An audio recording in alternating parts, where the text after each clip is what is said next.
Buenas noches. Muchas gracias a todos por vuestra presencia. Como ya anunciábamos al inicio de este ciclo de Vivir en Roma, el ciclo se quería dedicar especialmente a una persona fundamental en la historia de esta institución, una persona que fue Carmen Gasset Loring, impulsora de la Asociación de Amigos del Museo, que ya estaba creada, y creadora de la Fundación de Estudios Romanos. Carmen Gasset nos dejó hace ya algunos años, el tiempo pasa rápido, son 10 años, un lustro, desde la fecha en que ella nos dejó de estar entre nosotros, pero le hemos querido dedicar este ciclo como homenaje a su trayectoria y sobre todo a algo fundamental, que es el entusiasmo que ella siempre tuvo por Mérida, por este museo, por la asociación y por impulsar esa proyección nacional e internacional de nuestra institución. Es un justo reconocimiento mínimo.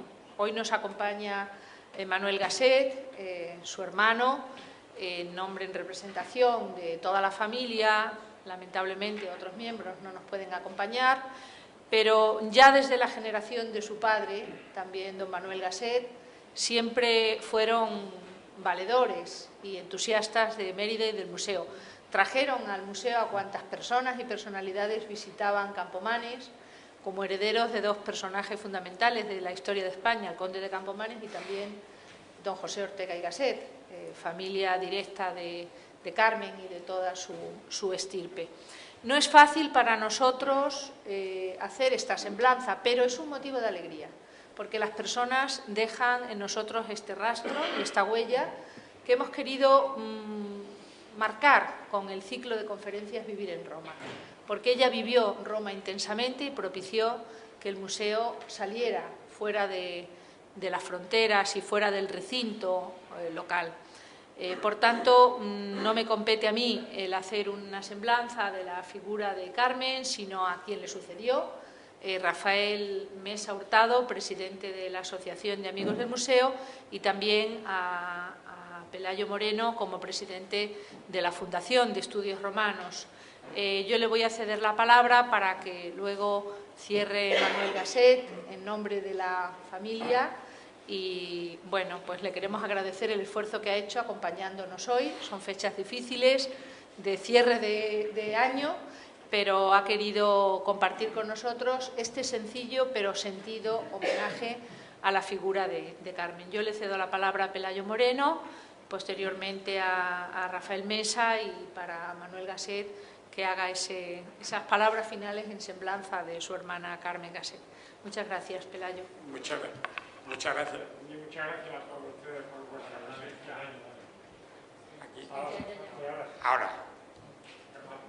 Ahora. Bien, muchas gracias por vuestra presencia. Yo soy el más nuevo en estas lides. Agradezco vuestra presencia aquí y no tengo capacidad para explicarosla, que ahora vendrán y nos dirán y nos explicarán más la trayectoria de Carmen Gasset. Yo conocí al padre de Carmen Gasset, conocí al padre de Manolo, y tenía una relación próxima con él. Era un hombre encantador. Yo a ella la conocí menos, saludos frugales, diríamos, de coincidencia en algún acto, alguna cosa, y simplemente quería destacar 4 pinceladas de ella, porque no tengo su trayectoria profesional. Es como licenciada, es licenciada en Filosofía y Letras, una mujer con una ilusión, diríamos yo, de formación profesional como un economista, como una ilusión de trabajo dedicada a la potencia de la cultura romana y de la fundación que ella creó y de la asociación la Asociación de Amigos del Museo, que también fue la proyectoria en el año 91. Hizo y participó en muchas exposiciones, París y Lisboa. Tengo aquí unos datos de ella que no quería cansaros porque nos explicarán mejor que yo la trayectoria de Carmen. Ella estuvo en Lisboa, en París, era una intelectual nata, tenía su formación entusiasta y su formación de renovadora y de una inquietud intelectual importante, que fue realmente el motor de muchas cosas que estamos disfrutando hoy. Ahí ya le tenemos que agradecer el esfuerzo que hizo, las relaciones personales que tuvo con todo el sector del Museo Arqueológico Nacional, y a ella le debemos realmente la potenciación de los amigos, la potenciación que yo humildemente ahora represento de la Fundación de Estudios Romanos, que estamos tratando de mantener esta llama viva que es el Museo de Cultura, y la llama viva le debemos la puesta en marcha y la inyección primera a ella. Creo que ella ha sido la promotora, la iniciadora, la que nos ha puesto el camino para seguir apoyando la institución museística que representa esta casa, diríamos, que está pendiente de ampliación, que le gustaría a ella haberla vivido, y haberla visto y haberla proyectado también. Yo simplemente vuelvo a decir que agradezco a su hermano, lamento que Paco Francisco no haya estado aquí, y yo tuve mucha relación más con su padre, ya que le recuerdo ahora mismo por proximidad geográfica y por múltiples contactos profesionales y de proximidad de negocios y de cosas, ¿no?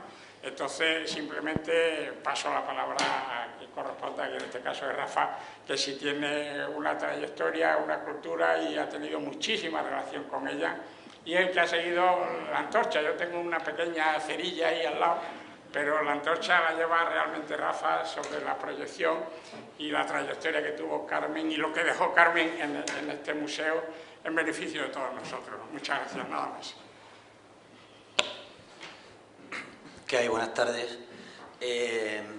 Yo conocí a Carmen en el año 91, cuando entramos. Hay una renovación de junta directiva, auspiciada un poco también por José María Alves, el director en aquel momento del museo, donde aparte de ella pues entramos una serie de personas muy jóvenes. Pues yo en aquel momento tenía 31 años y desde aquella junta hubo dos presidentes anteriores de la Asociación de Amigos en momentos muy complicados. Primero desde el año 83, cuando se crea la asociación, donde no teníamos el museo que tenemos actualmente ni la sede de Rafael Moneo, porque estaba en marcha en aquel año 83, estaba ya bastante avanzada la obra, y que se inauguró después posteriormente en el 86. Entonces Juan Bautista Bonilla hizo una labor fundamental de mantener esa asociación y de presentar la asociación en Extremadura, lo mismo que Eugenio García Sandoval.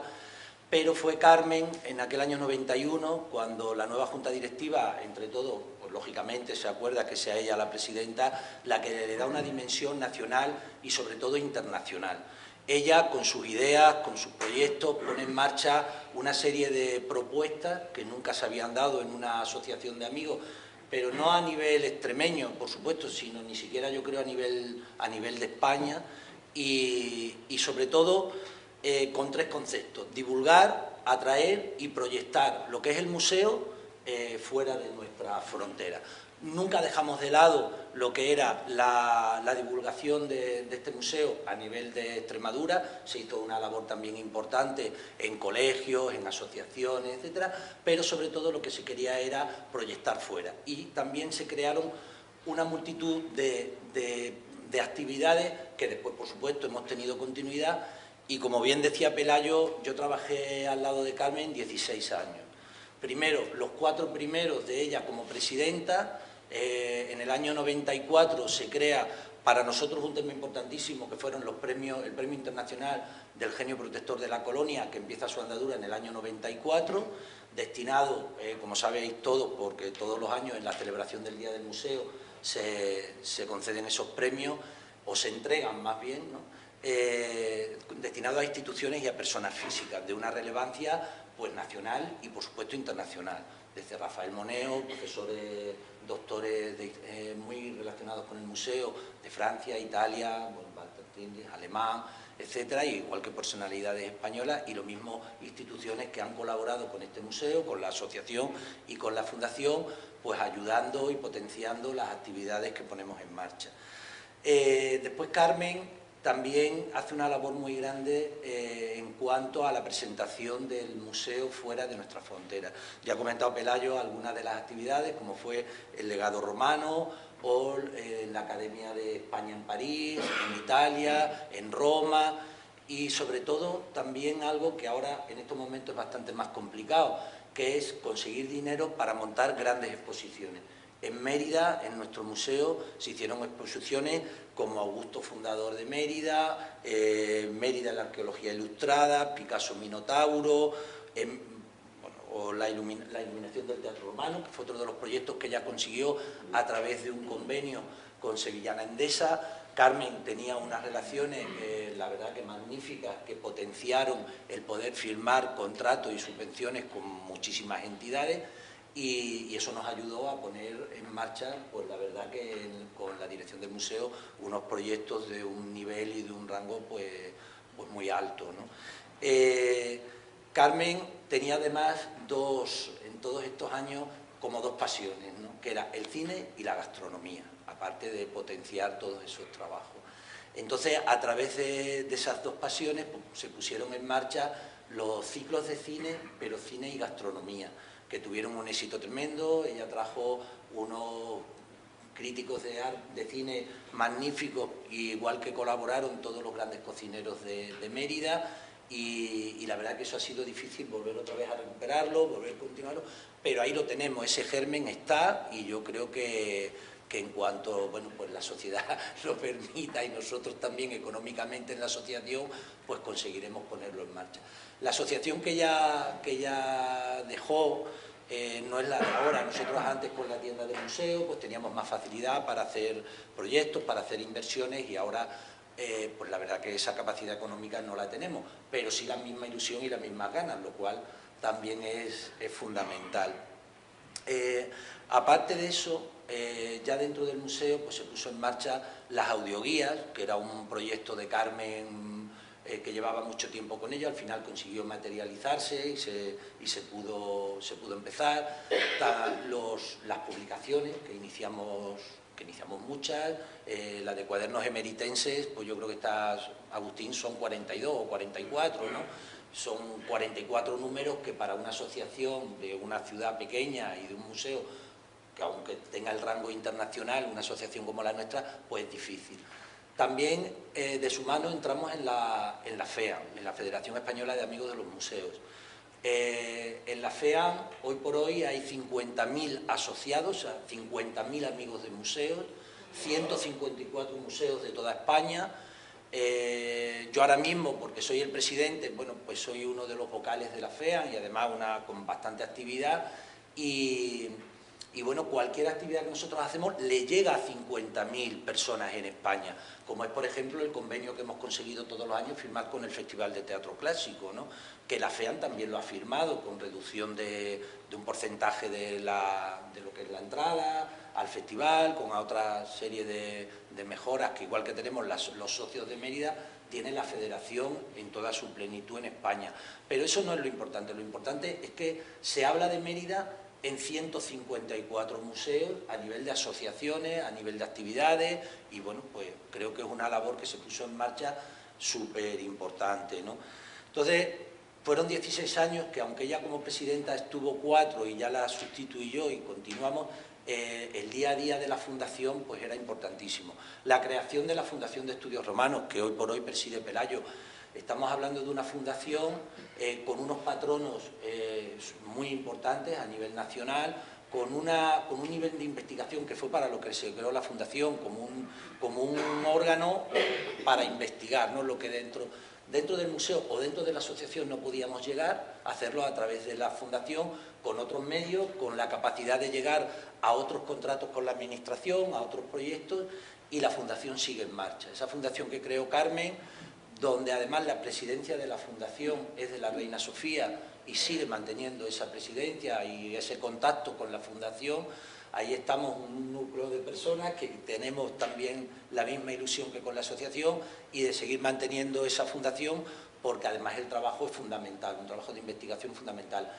Ahora se nos ha concedido un proyecto, no muy grande, pero sí muy importante, que es de la excavación arqueológica de Amaya. ciudad romana, que acometeremos pues ahora a primeros de año, muy cercana aquí a Mérida, en Portugal, y con esa relación que tiene este museo y esta fundación con la Lusitania. Entonces, bueno, pues es un proyecto no de una importancia económica grande, pero sí de una importancia científica enorme, y que pondremos en marcha pues a primeros de año. Bueno, para mí, ¿qué era Carmen? Bueno, pues Carmen fue pues como la maestra que me enseñó un poco el camino que se podía seguir con este tema de los amigos de los museos. Yo llevo ya muchísimos años, porque fueron 16 con ella, pero muchos más. Vamos, que aunque empecé con 31 y ahora tengo 33, pero bueno, son muchos, ¿no? Y seguimos manteniendo todo ese calendario de actividades, toda esa trayectoria, y eso, lógicamente, se lo tenemos que agradecer a Carmen. Como he dicho al principio, por supuesto, los demás presidentes tuvieron un papel importantísimo en aquel inicio de asociación, pero hoy por hoy estamos más de 1000 socios en toda España, ahí tenemos socios fuera de nuestras fronteras, y una asociación de una ciudad de 60.000 habitantes, pues creo que es un éxito, y eso lo puedo corroborar yo en todos los congresos de la Federación Española. Yo, Carmen, aparte de la admiración que tenía por ella, por supuesto, era una amiga. Era una mujer formidable que nos lo demostró cuando presidía la asociación y la fundación, pero sobre todo nos lo demostró durante su enfermedad. O sea, ella casi no decía que tenía ninguna enfermedad, no era su tema de conversación, sino justo lo contrario. Siempre poniendo proyectos en marcha, queriendo que el futuro era una continuidad y estaba ahí, había que seguir trabajando, y desde luego nosotros, como amigos de los museos o una asociación, para mí tuviera, pues no sé, alma, yo creo que en el caso de Mérida esa sería la de Carmen. Y bueno, pues quizá ese es el mayor recuerdo que podemos tener todos, y que sirva esta conferencia y esta jornada pues para recordarla y para demostrarle nuestro cariño de todos los amigos de esta asociación. Nada más.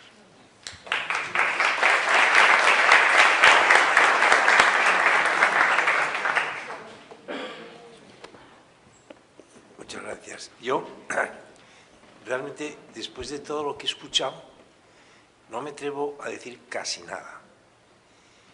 ¿Por qué? Pues porque hay que darle las gracias, por supuesto, a Pelayo, a quien conozco desde hace tiempo, y como citaba él, a mi padre, hombre que se dejó la vida aquí.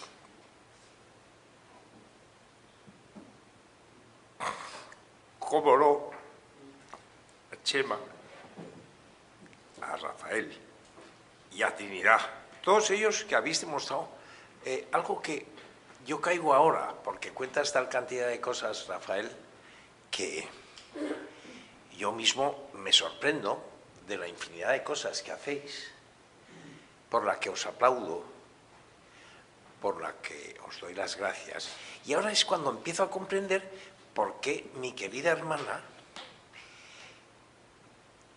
tenía pasión por esto. Por algo era. Pero has citado dos cosas importantes, es decir, ella nunca habló de su enfermedad, y creo que es algo muy cierto, ¿no? Muy cierto.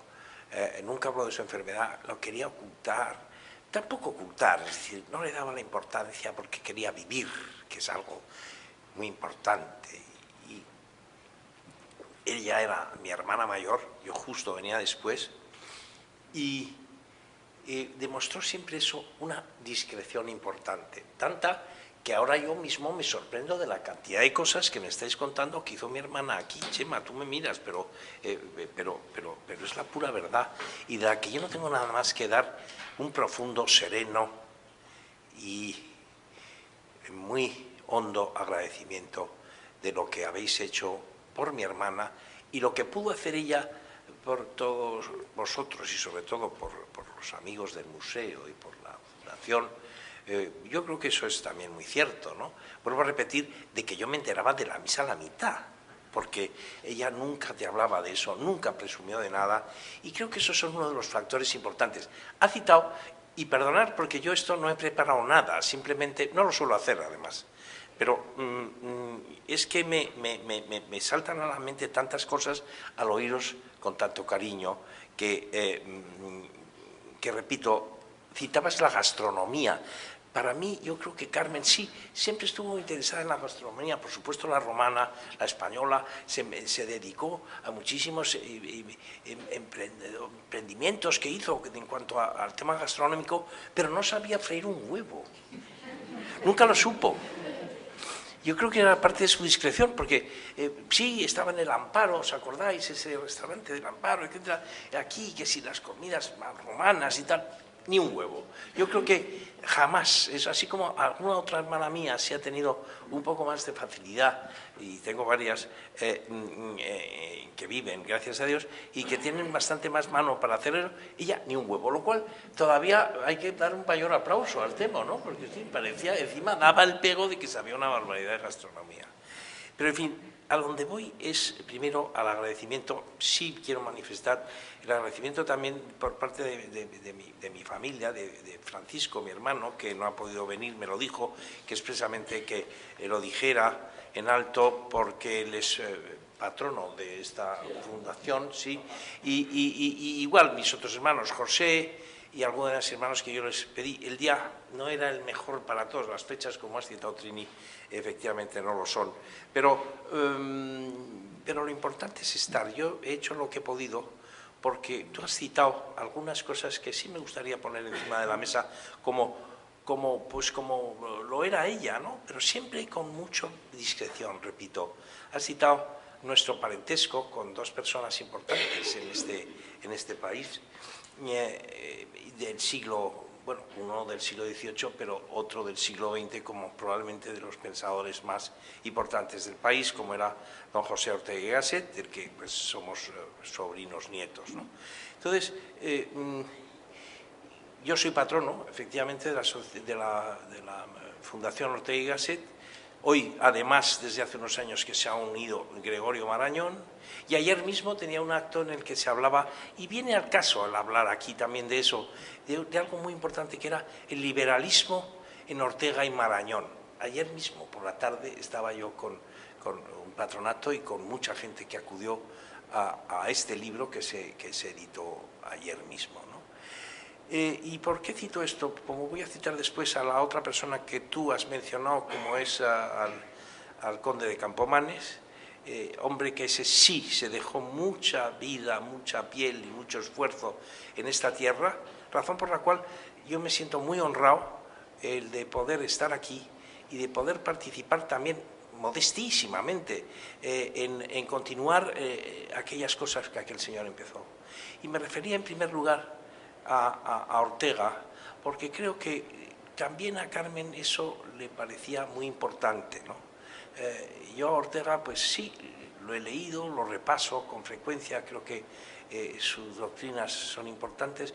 Y recordábamos ayer hablando del liberalismo, dos me han impresionado a mí siempre, una que es El Espectador. Os recomiendo que lo leáis, probablemente lo habréis leído más de uno, pero que lo leáis, del Espectador, es decir, la capacidad de observar todo, de observar lo que habéis hecho aquí, por ejemplo, y sin ir más lejos, que es mucho.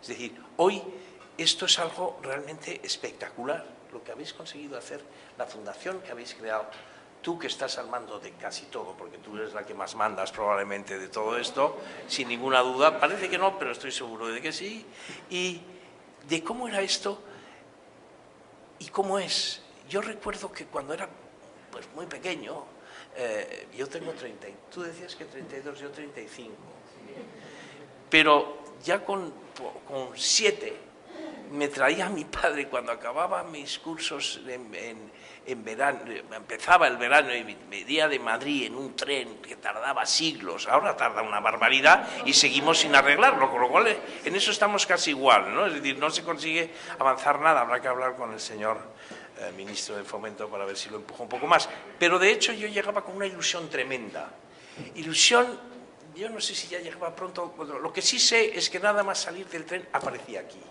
en el Teatro Clásico, que hoy es una verdadera joya, el poder contemplar obras como las que hemos visto este verano, de tanto interés y de tanta enjundia, digamos, del teatro clásico. Me traía y nos íbamos, bueno, por supuesto estaba sin arreglarme, entonces nos acompañaban los niños, nos acompañaba una señora alemana, porque nos obligaban a aprender el alemán, cosa difícil. Yo al final lo acabé aprendiendo, lo he olvidado todo, pero lo acabé aprendiendo, y me ponía ahí. A mí me aburría una barbaridad tener que venir a ver, pues no sé, Julio César, creo que era aquella la que me traje a ver la primera vez mi padre, y subía aquellos picos donde estaba todo, claro, con unos asientos, no eran asientos, era una cosa francamente dura, pero que ahora habéis conseguido, habéis puesto en marcha lo que habéis puesto, que es una verdadera joya que hay que aplaudir. Y me lo decía, y lo cito expresamente, porque es hombre buen amigo, el jefe de la Casa Real, que estuvo a visitar, precisamente es un enamorado de Campomanes, vino a casa este verano y estaba... gracias a ti, pues precisamente, en un sitio pues, sentado cerca de esa maravilla de teatro que tenemos en esta ciudad. Y me decía, oye, qué maravilla, pero qué éxito, qué cosa tan importante. Tú tienes contacto, dice, y entonces sí me arrepiento de lo que empezaba diciendo, es decir, Carmen se dedicó mucho más y yo no sé si empiezo a tener un poco de culpabilidad de no haber aportado más y ayudado más a vuestros esfuerzos, que son los que son. Pasan de ese tremendo castigo, casi para mí, que era venir después de decir, bueno, me voy a empezar las vacaciones, nada, al Teatro Romano a ver a Julio César, con 7 años era bastante fuerte, pero sin embargo, creo que aquello me puso en camino de ver lo que decía antes, y me refería a Ortega, de ver, de observar, de captar cosas. Por un lado, has citado también, y no quiero dejar de mencionarlo, a Campomanes. Campomanes fue un señor, y eso sí, te lo he comentado me parece esta mañana, pero sí estamos dedicándole ahora desde la Fundación Ortega y Gasset unos seminarios sobre la ilustración.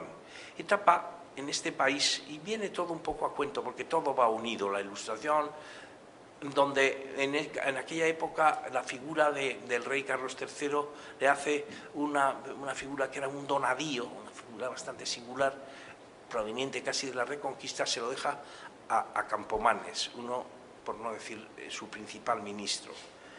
Y ¿qué resaltar de eso, precisamente de la ilustración? Nos han dicho ahora que tenemos que hacer una serie de conferencias a donde me encantará que podáis asistir, pero es en Madrid, por fortuna o por desgracia, no lo sé, yo creo que más bien por desgracia, porque es mucho más cómodo, más que cómodo, mucho más atractivo estar aquí. Pues sobre la ilustración en la que vamos a intentar cambiar esa leyenda negra de la ilustración española que existe, en la que todos eran, que si eran la expulsión de los jesuitas y los entes no creyentes, agnósticos, no tengo nada contra los agnósticos, los respeto profundamente, pero liberar del concepto ilustrado negro, de la leyenda negra que en esa época precisamente pues estaba bastante en boga. Lo digo esto porque para mí Campomanes ya demostró en sí mismo, no solo en el orden público como fiscal del reino, Consejo de Estado, etcétera, etcétera, sino a nivel privado, como lo hizo en Campomanes, y sí me siento muy honrado de estar viviendo ahora en la casa que él hizo, precisamente, en el siglo XVIII, en 1770, que construye la casa que tuvo a bien mi padre dejarme a mí hoy, y que vosotros conocéis muy bien. De manera que a nivel público lo hizo y a nivel privado también, porque le importaba algo muy serio, que era, él provenía de un origen muy humilde, de Asturias, pero ser un hombre emprendedor. Y la idea de la observación de Ortega, pues un hombre ilustrado también, con la ilustración de Campomanes, un hombre emprendedor. Y emprendedor a todos los niveles, porque él hizo una casa en el peor sitio, podéis venir cuando queráis, estáis todos invitados a la casa de Campomanes, pero en el peor sitio, el que peor vista tiene y donde no se ve absolutamente nada, es una construcción digna, pues, importante, del siglo XVIII, muy bien, pero cerca del agua. Él lo quiso hacer al lado del pantano de Cornalvo y de las conducciones romanas que conducían a las barreras y, por otra parte, lo que permitía el abastecer de agua, ni más ni menos que a donde estamos, a Emérita Augusta. Y eso le obsesionó, y le obsesionó el no quedarse ahí y el llevar un poco la contra a la mesta y crear papel. Podéis venir y verlo, dónde están los basamentos de la prensa de papel que Campomanes utilizaba con trozos de vestimenta y trapos juntamente con cortezas de árbol para realizar papel. Es decir, espíritu emprendedor, origen humilde, me parece importante, espíritu emprendedor de lucha, de crear empleo, de crear trabajo, de crear posición.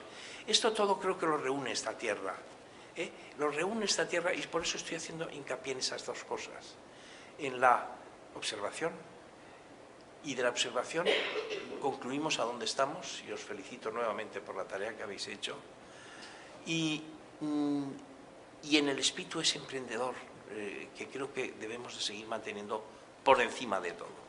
Ayer, y termino, se comentaba algo. A mí me daba pena que tengamos que acabar siempre con esos mismos temas que son repetitivos y, por otro lado, cíclicos, que van a seguir a lo largo del tiempo, ¿no? El liberalismo en Ortega y en Marañón, y que acababa, se leyó un párrafo que literalmente era lo que está sucediendo en este momento, ¿no? Es decir, en cuanto a las relaciones dentro de nuestro país y de las relaciones que cíclicamente se van a seguir produciendo. Y se hablaba de lo que decía Marañón en un momento dado, el año 50, y por otra parte Ortega lo decía el 32, de la situación de las distintas incorporaciones de las autonomías, o de la... Ortega le llamaba regiones, ¿no?, y provincias, de este tema que tenemos que pensar bien cómo darle una solución, digamos, elevada, con altura de miras, con rigor, con mucho rigor. Y eso sí me impresionó ayer, por eso lo saco aquí ahora, en el sentido de que creo que todos estos temas unidos, es decir, la visión de la observación de los orígenes del emprendimiento y sobre todo de hacer grandes cosas con mucho esfuerzo, mucho trabajo, y hablar un poco menos, con menos tertulias, menos posicionamientos, sino con una actitud más generosa y más noble. Y como tal, yo quería, por último, agradeceros otra vez por el esfuerzo de poner, pues, creo que en su sitio. Me parecería una falsa modestia decir que no, que Carmen no se merecía esto, que es lo que se suele decir. No, no, yo esto no me lo merezco, no, no. Yo creo que sí se lo merecía. Viví con ella las últimas etapas que tú citabas antes de su triste enfermedad. Nos costó a todos muchísimo. Y la delicadeza, porque Carmen sería gastrónoma, como dices tú, sí, con un carácter tremendo. Vosotros, si la habéis conocido, tenía un carácter malísimo, hay que decir. No tenía, es que tenía un carácter malísimo. Yo me peleaba cada día con ella, pero había algo que nos unía siempre, que era un criterio, una unión, un espíritu familiar que hemos querido ir transmitiendo a todos, y que es lo que yo quería poner hoy encima de esta mesa con mi más profundo agradecimiento.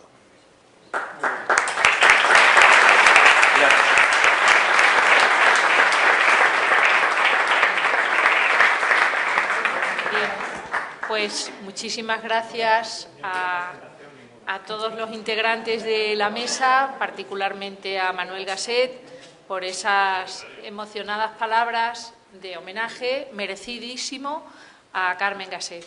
Y ya vamos a dar paso a la conferencia de clausura del ciclo Vivir en Roma, que corre a cargo de José María Álvarez Martínez, sobre los puentes de Augusta Emérita. Precisamente se eligió este tema porque nos parecía que hay que tender puentes, y los romanos supieron que el puente iba a ser un elemento fundamental de la nueva colonia, de la vertebración de la colonia, como nos va a explicar José María Álvarez Martínez. Creo que la presentación, como él dice, es innecesaria, y bueno, pues vamos a ir dando paso a la intervención para para proceder ya a concluir, a clausurar como merece.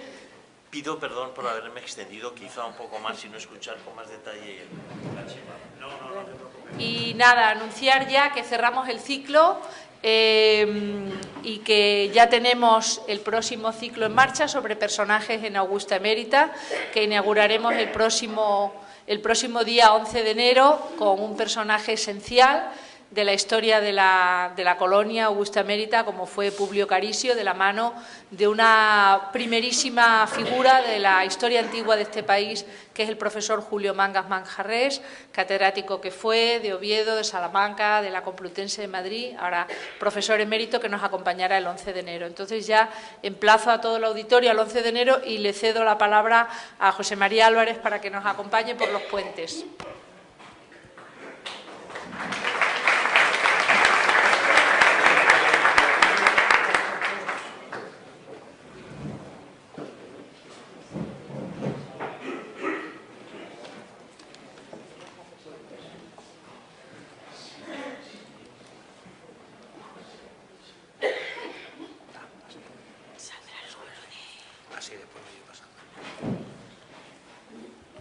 Bueno, buenas noches. Yo no voy a hablar mucho de Carmen Gasset. Se ha hablado ya bastante y muy bien, por cierto, por parte del presidente de la asociación, de la fundación, y las palabras bonitas, necesarias y justas de su hermano Manuel. Yo con Carmen tuve siempre una gran amistad, propiciada por la que tuvieron nuestros padres, don Manuel Gasset Dorado y José Álvarez Sáenz de Buruaga. Éramos muy amigos y de ahí vino la amistad con Carmen, con la que yo me bañaba en Cornalvo, cuando se podía uno bañarse en Cornalvo, porque ahora no lo permiten, ¿no? Estamos pasando allí alguna pequeña temporada con mi tío Pepe Sereno en la Casa de los Ingenieros, ¿no? Y la verdad es que vino al museo, claro, impactada por la importancia de este edificio de Rafael Moneo, a quien conocía, y de la mano también de su esposo, el muy recordado Agustín Gómez Acebo, y con una sana admiración por Marco Agripa. Ellos eran unos fans de Marco Agripa francamente importantes. Yo ya le animé poco a poco, para, como lo ha dicho Rafael Mesa, para que pudiera asumir una nueva etapa de la Asociación de Amigos del Museo, que necesitaba una proyección más nacional e incluso internacional. Y así fue. Creo que se ha dicho todo y yo ya voy con mi conferencia para no dilatar. Bien, Mérida es importante. Mérida, el otro día vimos un gran documental en la 2 y cuando ese documental está bien hecho, como el del otro día, nos damos cuenta, nos percatamos de la importancia de nuestro conjunto histórico arqueológico. Somos patrimonio de la humanidad con todas las bendiciones del mundo. Lo conseguimos porque pudimos ser ambiciosos. Yo creo que aquí lo que falta en Extremadura, en muchas facetas de nuestra vida y, por supuesto, en la arqueología, es ambición. Nosotros tenemos muchas posibilidades y muchas veces no vamos a conseguirlas, ¿no? Porque, no sé, por prudencia, por timidez, por lo que sea. Pero Mérida es muy importante. Y hay muchos símbolos en Mérida. Mérida tiene muchos símbolos.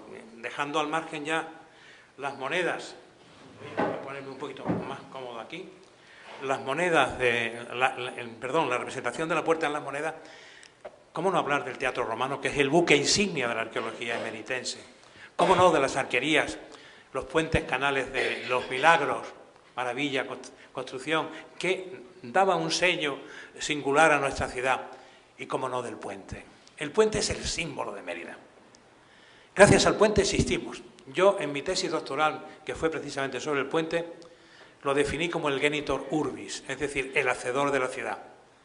Mérida estaba ubicada en un vado por el que pasaron civilizaciones que dejaron bien marcada la impronta de su paso, y sobre ese vado se apearon las pilas de un puente, que estáis viendo ahí, en un grabado de Laborde. Es una maravillosa representación de cómo era a finales del siglo XVIII, principios del XIX, nuestra ciudad, con todo el caserío y la alcazaba y el puente. Y por ese puente, que es el símbolo de Mérida, pasó toda la historia de España. Así lo decía mi padre y es verdad. Fíjense o fijaos en estas frases justas frases del catedrático de una universidad donde yo estudié, la Universidad de Erlangen, Nuremberg, Adolf Schulten, que definió a Mérida como tiene que ser definida. Mérida, das Spanische Rom. Mérida, la Roma de España, ni capital de España, ni nada por el estilo. La Roma de España. Y dice así: ¿qué no ha presenciado este viejo puente en el devenir de los siglos?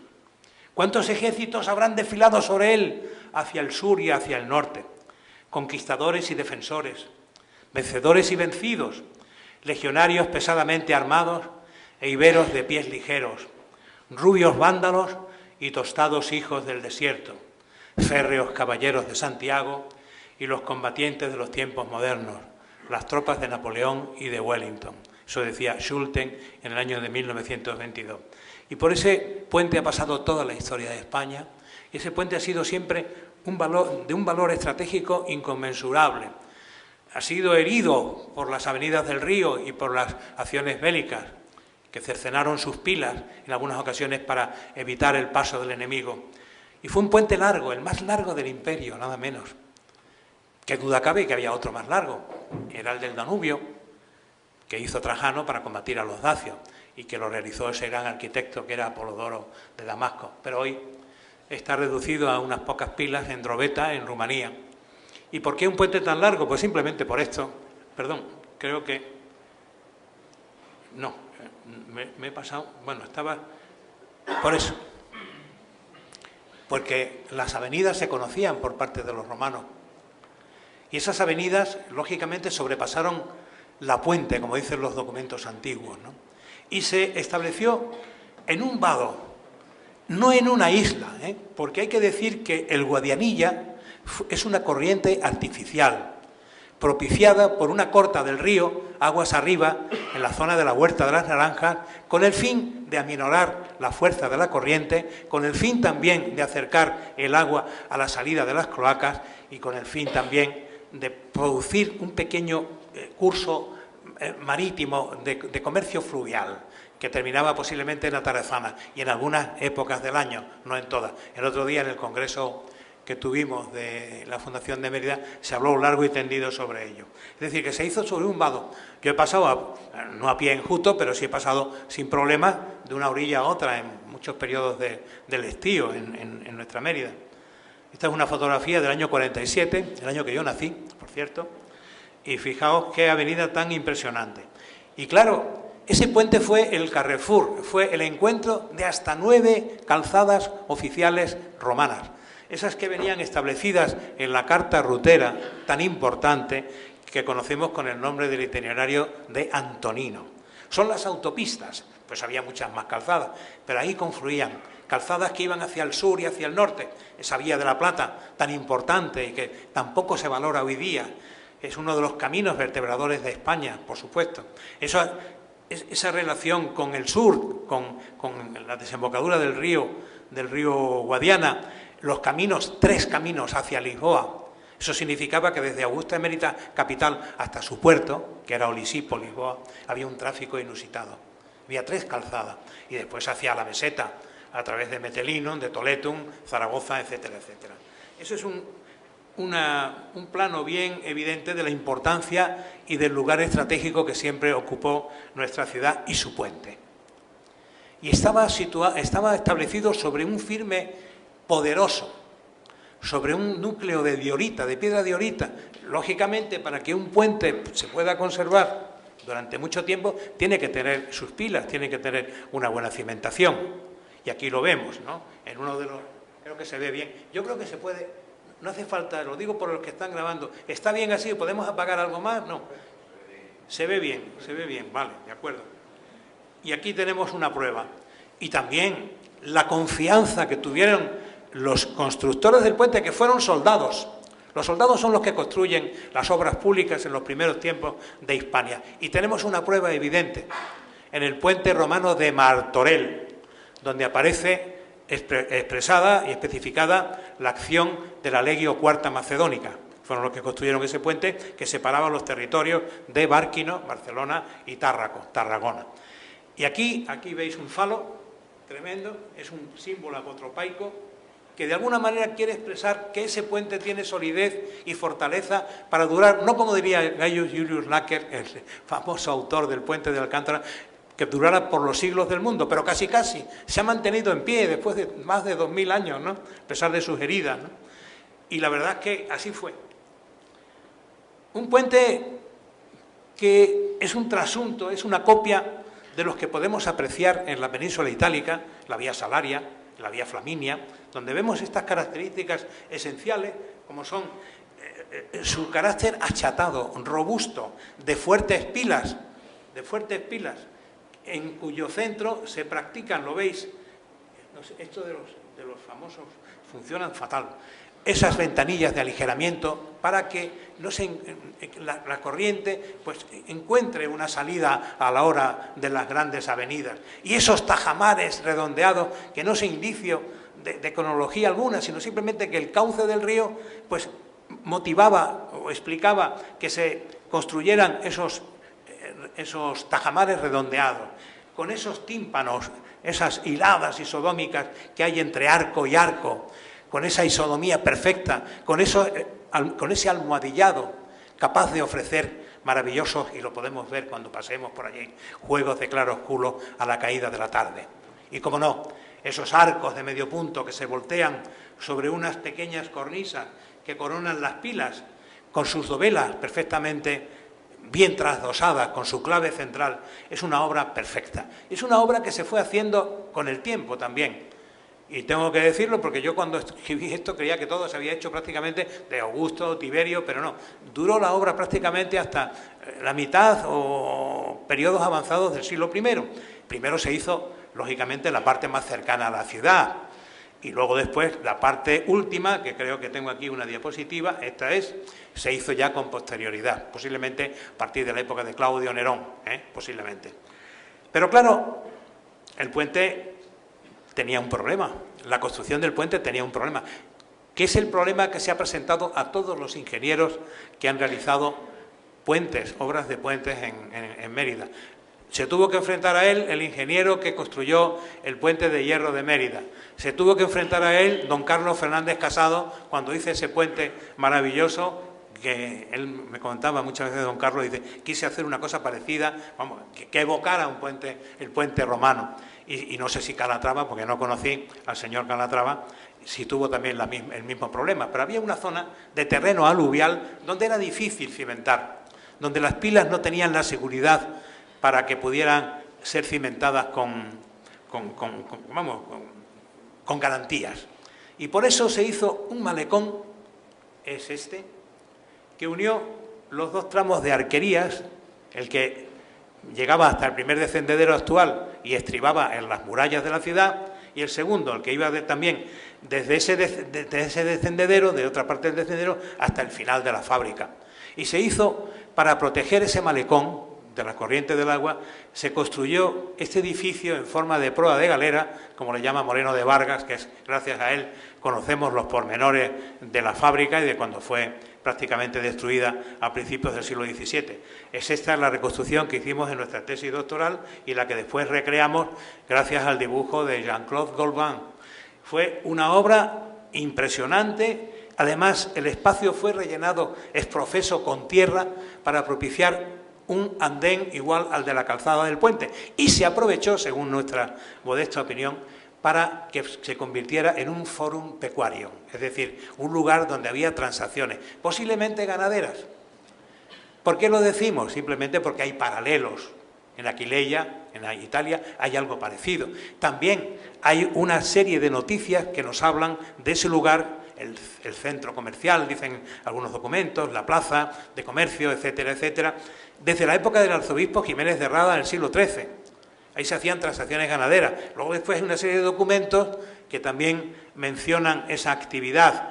Y bueno, hemos contemplado los emeritenses, el rodeo, ahí hasta los años finales de los 60, comienzos de los 70. Y qué curioso, tenemos una noticia expresada a mi padre por un conservador de museos, don Manuel Casamar, que le gustaba venir al museo y hablar de los monumentos con elemento popular emeritense, y a ese lugar, por lo menos en los años 50, se le llamaba Las Nundinas.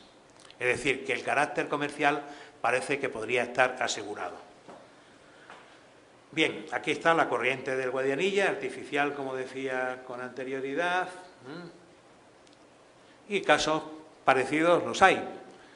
Puedo hablar de la Isola Tiberina, donde el Fabricius y el Questius también tienen en medio una isla protegida, bueno, en este caso es una isla del Tíber, protegida por un tajamar también en forma de proa de galera, según la frase de Moreno de Vargas, también en Londres, aunque no se conserva, en Toulouse, en París, en la antigua Lutetia, ¿no? Y ese tajamar, pues por culpa de los avatares de avenidas, fundamentalmente avenidas, se destruyó poco a poco. Y en el día 20 de diciembre de 1603 se produjo una brutal avenida que dio al traste con el puente romano de Medellín, se tuvo que construir otro y prácticamente pues fue destruido. Aquí tenemos, ya no se ven porque la Confederación Hidrográfica del Guadiana, con buen acuerdo, pues dejó sepultados, enterrados los fragones de hormigón del tajamar, que fueron además volados en el siglo XIX, a finales del siglo XIX, porque propiciaban ciertas corrientes perjudiciales para la fábrica, es decir, impedían un poco la estabilidad de la fábrica, según decía el ingeniero de entonces. Y un tema que se ha tratado también relacionado con el puente es esa falta de alineación que hay entre el tablero de la calzada y la puerta de la colonia, que se excavó en los años 70, fueron unas excavaciones, yo era entonces director de las excavaciones de Mérida, y que hizo mi compañero José Luis de la Barrera. Bueno, y ahí las teorías se han disparado, que si hubo un puente anterior, que si la astronomía, que si no sé qué. La cosa era mucho más sencilla, como puso de manifiesto en su día Trinidad Nogales. Es simplemente, bueno, aquí se ve también algo importante, que había una calzada que bajaba hacia el río, antes de pasar por la puerta Gémina, una puerta Gémina de las murallas de Mérida, y había una calzada que bajaba al río. ¿Por qué? Pues porque aquí había una rotonda, una rotonda que daba acceso tanto a la ciudad, a las puertas de la ciudad, como a esas vías periféricas que se estudiaron en su día por parte de Miguel Alba, entre otros, y que permitían al viandante o al que venía de camino desde Hispalis o de donde fuera, sin necesidad de penetrar en la ciudad y obviar el tráfico y los problemas de comunicación de la urbe, podían ir por estas vías periféricas a través de la... Bueno, no sé qué pasa aquí con... Esto es más falso. Bueno, ya parará. Esas vías periféricas que a través de la zona industrial de Mérida permitían llegar a Medellín y a Córdoba. Y los que querían ir a Salamanca, pues por aquí, por esa vía periférica, a coger la zona del río Albarrega y seguir la vía de la Plata. Es decir, eso fue así. Bueno, ¿y esto cómo se quita ahora? Bueno, espero que... Vaya. A pesar de ser uno de letras, pero bueno. Bueno, y ahora no quieres. Madre mía, esto ya... Bueno, yo no sé, no, es que... A ver qué los técnicos, porque vamos, esto... Ahora, ya. Pero Ya. porque no andes tocando. Bueno.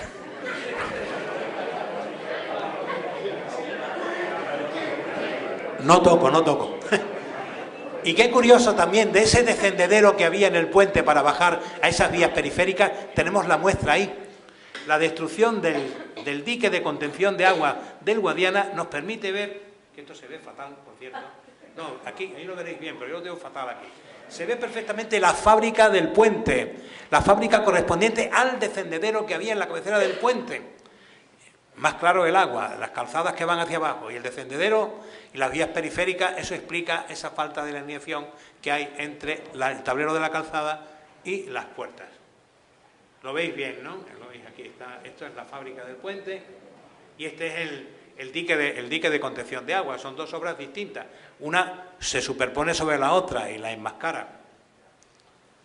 Y claro, ejemplos de desviación de calzadas con puentes, los que queráis. Este es Treveris, en Alemania, Augusta Treverorum. Y el puente, claro, el puente tiene una historia. Y ya he dicho con anterioridad que tanto por las avenidas que se suceden como por los acontecimientos bélicos, en los que los puentes son un objetivo fundamental en la estrategia militar, tuvo muchas heridas. Tenemos la primera restauración documentada en época visigoda, en esa inscripción que no se conserva, que pudo estar en el puente, bien en la entrada, en algún arco que pudo haber, no se sabe. Pero indudablemente gracias a un documento que ha recogido el Códice de Azagra, que hoy está en la Biblioteca Nacional, sabemos perfectamente que en el año 483 después de Cristo, en la época de Eurico y no Hervigio, como dice el texto, es una confusión porque la era corresponde, el año 483 corresponde a Eurico y no a Hervigio, dice que el puente, no lo voy a traducir entero, el puente estaba arruinado y que no se podía seguir el camino, pero que gracias a la acción del duque Sala, aquí hay una calle que se llama Duque de Salas, no, Duque Sala, que era una personalidad importante, como el duque Claudio lo fue también en época de Masona, de la política visigoda de Mérida. Estamos en los inicios, en los comienzos, en los prólogos de la época visigoda. Y el obispo Zenón fueron los que de alguna manera hicieron lo posible para que el puente fuera restaurado. Dice, se excavó en el fondo del río, se cimentaron bien los arcos que estaban destruidos por el paso del tiempo y también se aumentaron las defensas. Hubo toda la muralla colonial de Mérida, tuvo también un refuerzo de granito, lo vemos en la Alcazaba perfectamente, y fue precisamente en esta época.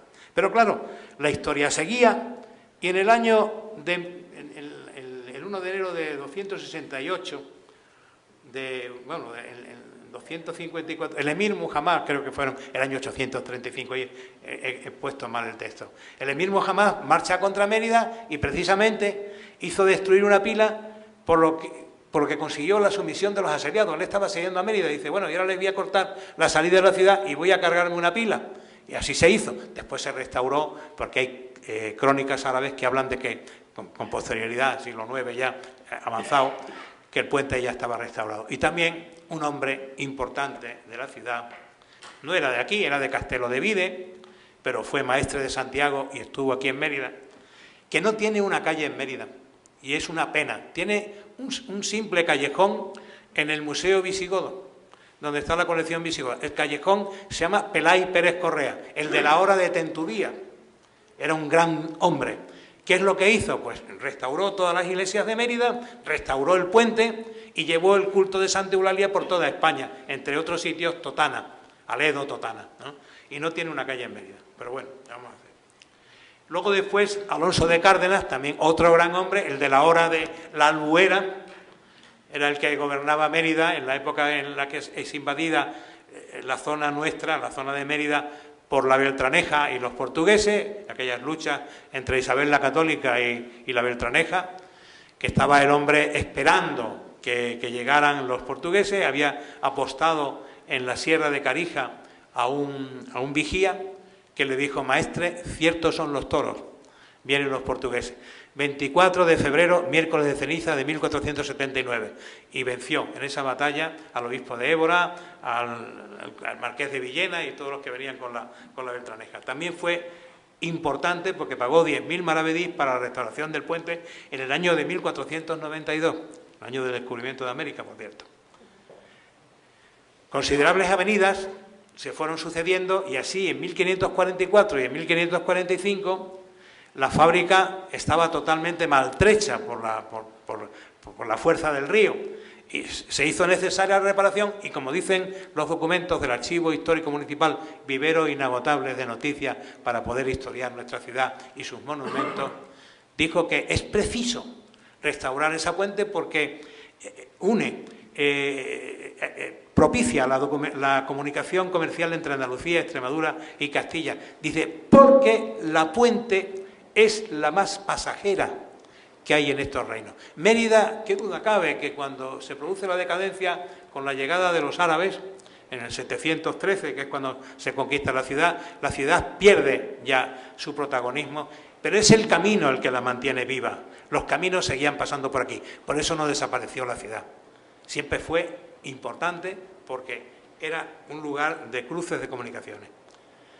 Y después, a lo que me refería antes, a propósito del Tajamar y su destrucción, en 1603, el 20 de diciembre, hay una avenida brutal que prácticamente da al traste con la obra del Tajamar, y así hubo necesidad, y se hizo en 1610, hubo necesidad de reparar el puente en la época de Felipe III. Aquí están las inscripciones, abajo las tenéis, en la exposición de Arrecifes, y así quedó de maltrecha bueno, esto ya es del siglo XIX.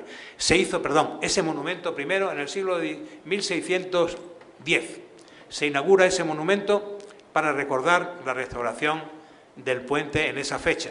Es un monumento, es simplemente un arco con 2 inscripciones que fueron grabadas, por cierto, por un escultor famoso de Castelo de Vide también, como Pelay Pérez Correa, que se llama Francisco Morato, que fue el autor de esa preciosidad de imagen de Santa Eulalia que hay en la iglesia de Santa María la Mayor.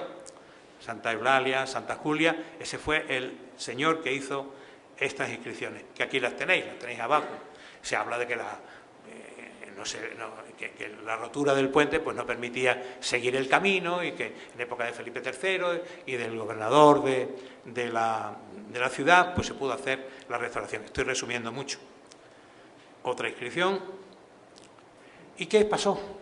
Pues que se hicieron 5 nuevos arcos en el lugar en el que se ubicaba el Tajamar.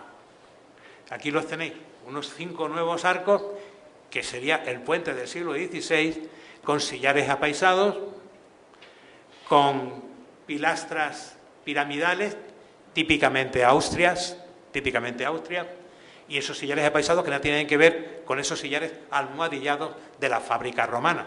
Y aquí tenéis, por ejemplo, no sé si lo llegáis a ver, unas inscripciones que son las marcas de los canteros que vinieron de Trujillo y de Oropesa para hacer la restauración del puente. 5 nuevos arcos. Sí, pero ¿qué pasaba? Que el puente se caía, no había cimentación.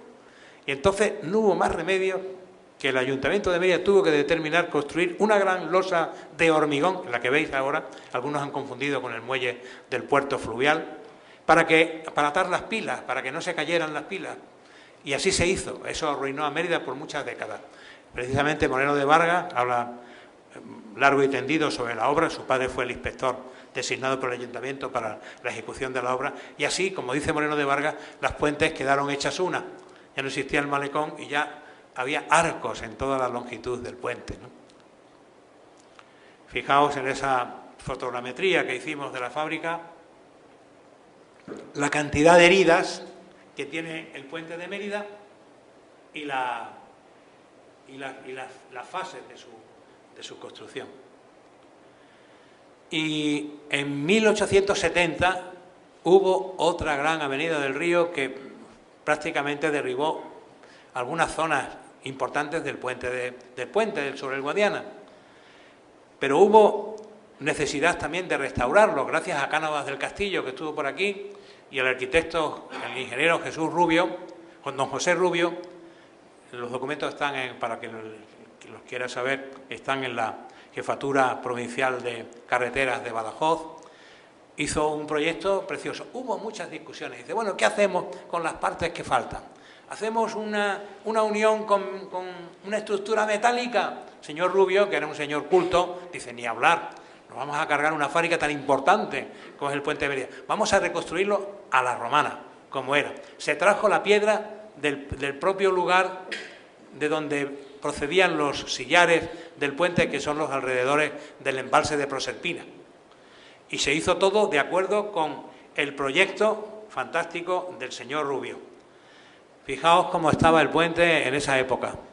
Esto es una vista de la Ilustración española y iberoamericana o americana, con todas las partes que faltaban. Se colocaron provisionalmente algunos tableros de pino que venían del puerto de Lisboa, venían de Flandes, pino de Flandes, que también hay documentos por eso, pero luego después se hizo la restauración de acuerdo con el proyecto de José Rubio.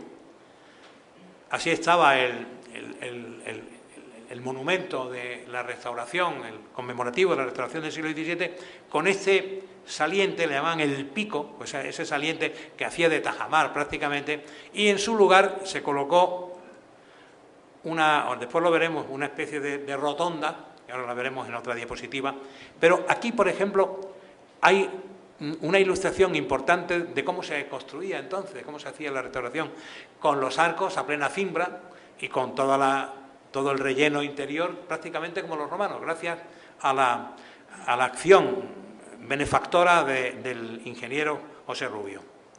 Y en el lugar del pico se construyó esta rotonda donde muchos emeritenses hemos pelado, los novios emeritenses hemos pelado la pava en alguna que otra ocasión, ¿no? Y donde había un hombrecillo, me acuerdo cuando era niño, me llamaba mi padre por ahí, había un hombrecillo que vendía cacahuetes, y algunos de los que son aquí se acuerdan, mira, Choni está asintiendo, vendía caramelos, pipas y todo eso. Era un sitio entrañable donde la gente se sentaba para tomar el sol ya en febrero y marzo, ¿no? Pues esto es parte de la obra de José Rubio del siglo XIX, del puente del siglo XIX. Tenemos, por tanto, puente romano, puente del siglo XVI y puente del siglo XIX. Y, por supuesto, las pilas son absolutamente distintas a las que hemos visto tanto en época romana, son esos tajamares redondeados, como los tajamares Austria en forma piramidal. Y este es un tramo del siglo XIX con esos sillares apaisados y con esos tajamares coronados por un pequeño sombrerete cónico. Lo veis ahí perfectamente. Se ve la parte antigua y la parte nueva. En fin, como veis, el puente pues tiene una historia producida, bueno, motivada, mejor dicho, por las avenidas que se sucedieron y por las acciones bélicas. Hay que decir también que en 1832 Wellington voló las pilas 31 y 32 para evitar que Soult entrara en Mérida.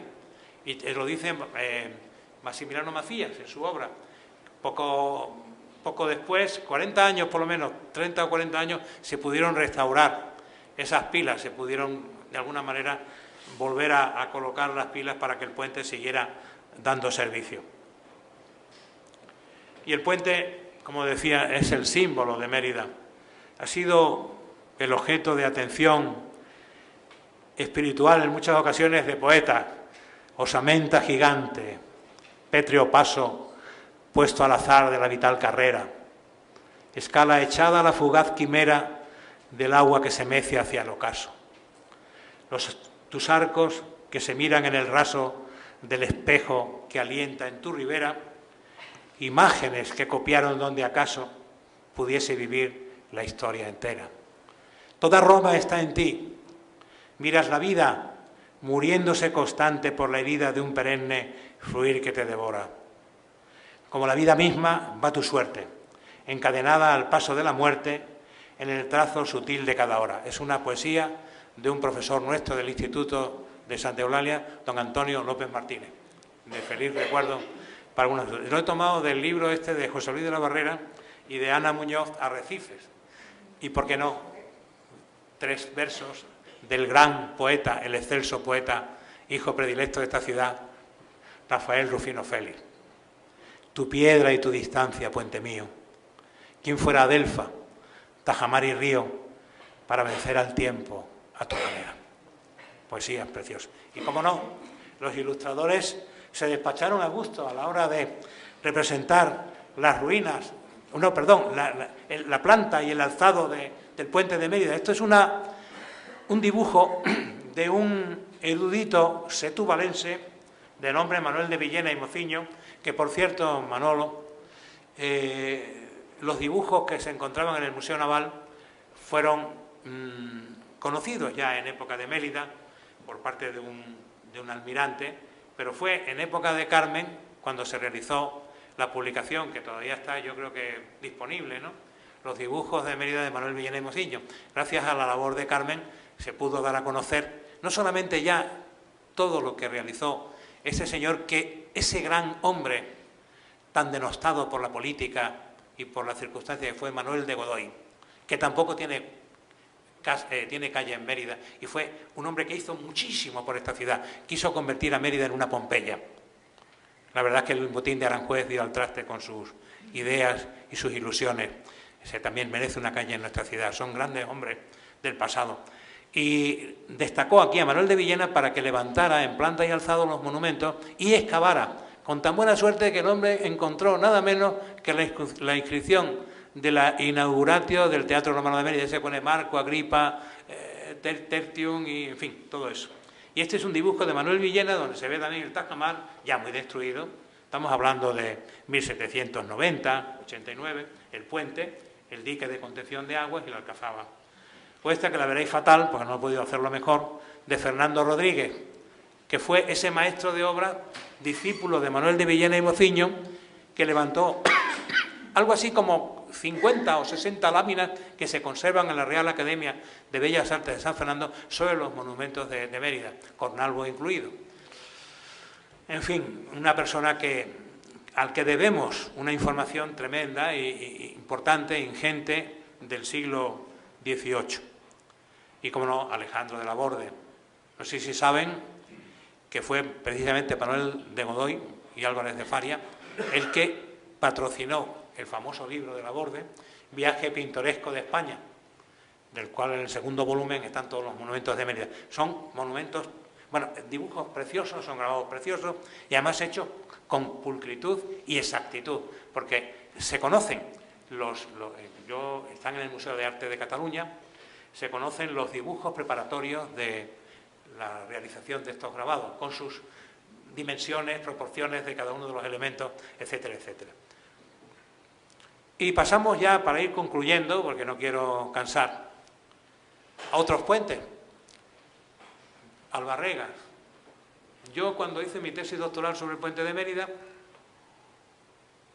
en la arqueología muchas veces se dicen cosas que después, lógicamente, hay que corregirse. Así es la arqueología, nadie está en posesión de la última palabra. Yo pensaba que el puente de Albarregas pues era un puente también de época augustea, como el puente romano de Mérida, que en esa época, como antes decíamos, se construyó. Pero no parece ser que fuera así. ¿Por qué? Pensamos que era augusteo, porque prácticamente imitaba a la fábrica del puente sobre el Guadiana. Digo, bueno, pues esto es de la misma época, lógicamente. No. Después, una serie de consideraciones nos han hecho pensar que se trata de una obra que se realizó en época de Trajano, que fue un hombre que se preocupó muchísimo de la Vía de la Plata, entre el 98, que es el momento en el que accede al solio imperial, y el 105, en su cargo de curator viarum, es decir, encargado de las vías del imperio. Fue el momento en el que se construye el puente de Cáparra, el puente de Alconeta, el puente de Alcántara, que aunque no está en la Vía de la Plata, pero sí está en los aledaños, en un lugar importante, vital para el erario público romano, por las minas que hay por allí. Y posiblemente Albarregas fue de esa época también. No, es un puente que, como bien... Bueno, ¿y qué hubo allí? Perdón, que me voy de un sitio a otro. Pues allí lo que hubo fue un badén. Y restos del badén quizás existan todavía. Yo vi con un colaborador mío, Juan Antonio Despintiado, los restos de lo que pudo ser este badén. El río tampoco tiene muchos problemas y se podía pasar sin ningún tipo de problema antes de la construcción del puente. Es decir, que desde la fundación de Augusta Emérita y la construcción del puente hubo un paso como el que veis aquí en este dibujo, o como el que se ha conservado, y esto ya es una realidad, en el cruce del Odiel, en la vía que unía Augusta Emérita con Ayamonte, la desembocadura del río, que se ve lo que era ese badén. Y ahí empezaba la Vía de la Plata. Este es un dibujo de Fernando Rodríguez, que era el comienzo del Iter Emerita Asturican. Aquí tenemos el dibujo también de Fernando Rodríguez, de cómo estaba el puente en finales del siglo XVIII, con sus 4 arcos y estos 2 aliviaderos, que también son de esa misma época. Bueno, vamos a ver si yo con esto tengo más suerte, porque vamos. No, esto no funciona. No se ve el dichoso... Pero bueno, lo veis bien.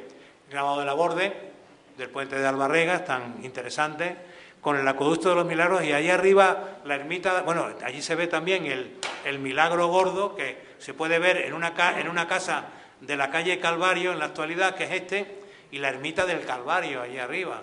Estamos hablando de finales del siglo XVIII.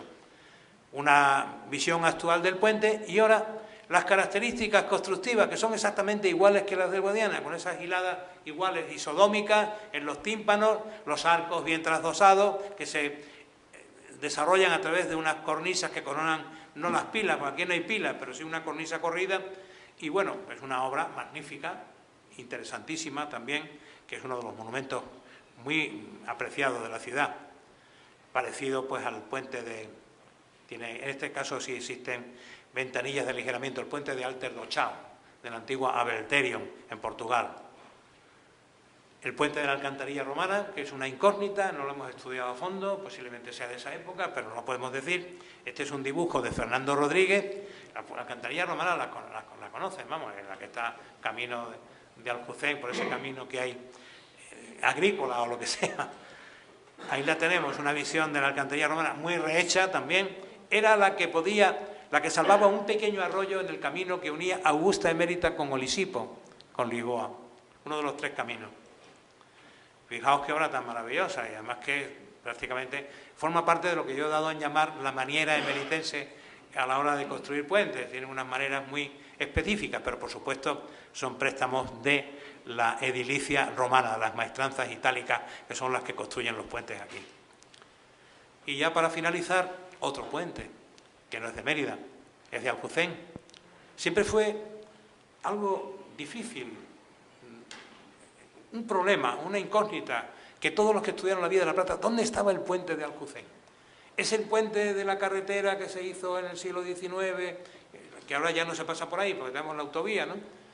Pues no, se descubrió por parte de Juan Antonio Díaz Pintiado, tengo que reconocerlo, en aguas arriba de donde está la gasolinera de Aljucén, por ese camino que hay, y en la parte izquierda se encontraron los restos, y así lo vimos Juan Antonio Pintiado y yo, que pues, hicimos un artículo sobre este puente, sin saber que existía una ilustración que prácticamente nos lo mostraba en toda su integridad en la Real Academia de Bellas Artes de San Fernando y obra del mencionado Fernando Rodríguez. La Junta de Extremadura, en ese programa de Alba Plata, realizó unas excavaciones y aquí se ven los cimientos de las pilas del puente de Aljucén. Y aquí tenemos el dibujo de Fernando Rodríguez del puente de Aljucén, que era tan importante como el de Albarregas y que en el siglo XVIII el conde de Campomanes decía, por favor, restaurar un puente que es fundamental y vital en uno de los caminos vertebradores de España. No le hicieron caso. Y aquí empezaron a surgir en las pilas, en la fábrica, una serie de arbustos y de árboles que dieron al traste con las pilas. Y así prácticamente pues, se destruyó a lo largo del tiempo. Es un puente que yo estudié y publiqué en un homenaje en Francia con la ayuda de mis amigos Jesús Martínez y Rafael Mesa. Me hicieron los dibujos de acuerdo con lo que Fernando Rodríguez. Aquí está la planta y aquí está el alzado de ese magnífico puente que ya no existe y que es muy difícil, imposible hoy día, porque los sillares pues, se han empleado a lo mejor en la iglesia de Aljucén, cualquiera sabe, ¿no? Aquí está el dibujo vuestro de Jesús y de Rafa. Y estos son los puentes, emblemas, obras emblemáticas, son las que permiten comunicarnos, son las que propician que el camino haga que las ciudades vivan sin ningún tipo de problema. Y el puente de Mérida, no lo olvidemos, el puente por antonomasia, el puente del Guadiana, es el símbolo de Mérida. Y ahora, queridos amigos, os agradezco muchísimo vuestra atención y os felicito la Navidad.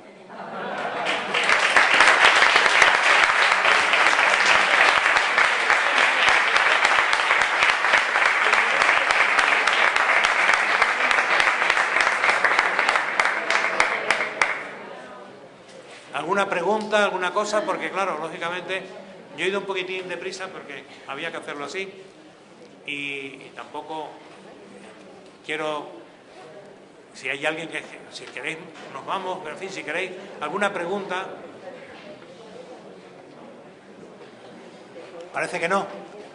Oye, que no sé si lo he explicado tan claro, pero bueno. Con vehemencia quizás sí.